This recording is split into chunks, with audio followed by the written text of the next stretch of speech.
ازيكم يا حبايبي، عاملين ايه؟ يا رب تكونوا بخير. تعالوا النهارده نعمل صينيه بطاطس الخفيفه الجميله قوي قوي، هتعجبكم جدا. هنجيب بطاطس ونقشرها.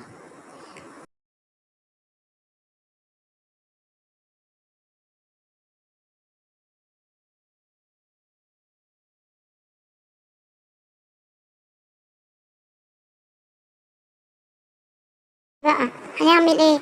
هنجيب البطاطس هنغسلها كويس، وبعد كده هنقطعها مكعبات او دواير زي ما انت تحبي، ونغسلها وننقعها في ميه ونسيبها على جنب.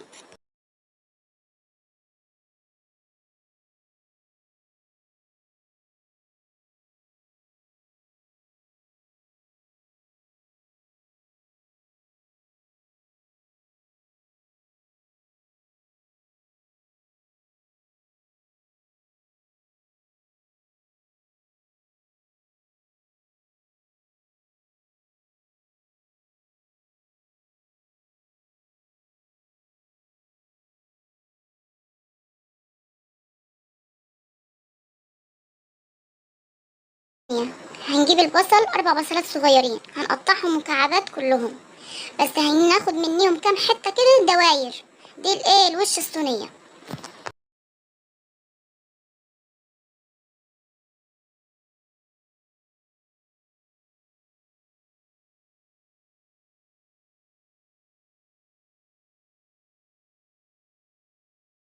بعد ما نقطع البصل دواير ومكعبات صغيرة، هناخد معلقة صغيرة كزبرة ناشفة، ومعلقة صغيرة كمون حب، ومعلقة صغيرة بهارات أي حاجة تحبيها مش مشكلة، ومعلقة صغيرة ملح فلفل، ونقلب كله ايه في بعض.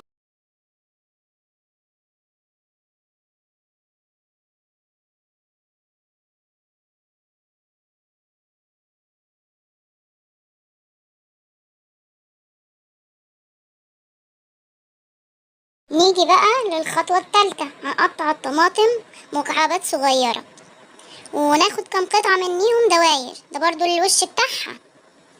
ومعانا فلفل رومي، هنقطعه مكعبات وناخد منه دواير. انا بقى ما عنديش فاخدت منه المفرز اللي عندي، مش مشكلة.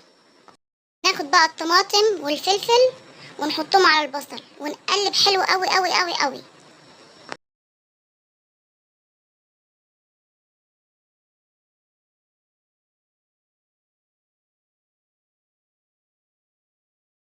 بعد ما قلبنا البصل والطماطم والفلفل مع بعض حلو قوي، هناخد البطاطس هنصفيها من ميتها حلو قوي ونحطها معاهم ونقلبهم مع بعض.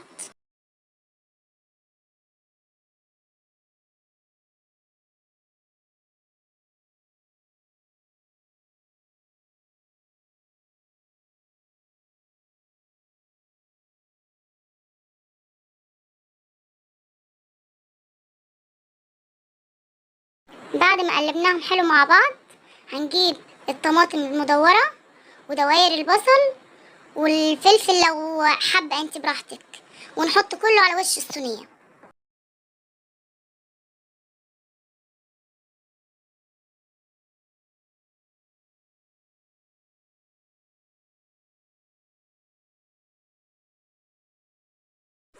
بعد ما خلصنا رص الصينية خالص، هنجيب كوباية فيها مية سخنة ونحط فيها 2 معلقة كبيرة صلصة، معلقة صغيرة ملح فلفل اسود، ونقلبهم مع بعض في الكوباية. وبعد ما نقلبهم حلو، هنحطهم على الصينية، ونحط الصينية على نار عالية على البوتاجاز. وبعد ما تاخد غليان كده حبة حلوين مع بعض، هنحطها في فرن البوتاجاز.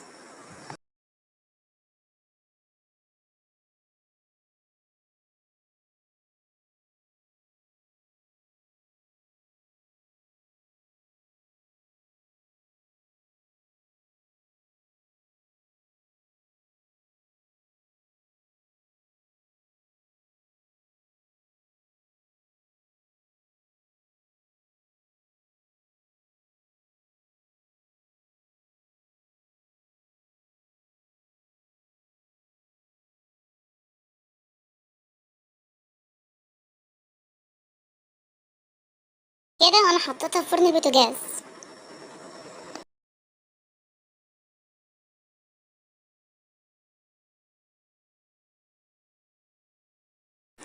اخدت معايا فرن بوتاجاز في حوالي 15 دقيقة. وبعد كده بعد ما طابت معايا، انت ممكن تاخد معاكي اكتر او اقل على حسب نوعية البطاطس. وبعد كده نولع الشواية، نشغل الشواية عشان تاخد لون معايا من فوق. لو مش حابة براحتك.